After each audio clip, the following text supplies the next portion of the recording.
আমাদের শিশু শিল্পীরা সমবেত আবৃত্তি পরিবেশন করবে।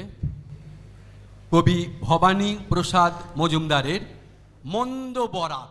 টিক টিকি তিনবার করে যদি টিক টিক, শুনি নাকি সব কিছু ফলে যায় ঠিক ঠিক।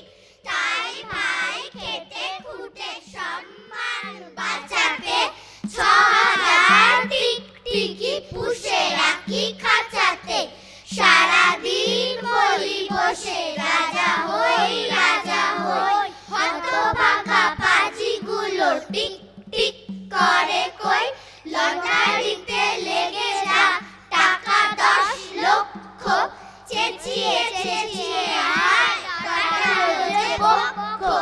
মুখ দিয়ে ফেনা ওঠে বৃথা হই জব্দ, শয়তানগুলো মুখে করে নাটু শব্দ। এইভাবে ৩ মাস মিছে করে চেষ্টা, রেগে মেগে খুব জোরে বলে ফেলি শেষটা। তোদের জ্বালাতে আমি পাগল হবই ঠিক, ৬,০০০ টিক টিকি বলে দিল ঠিক ঠিক। ৬,০০০ টিক টিকি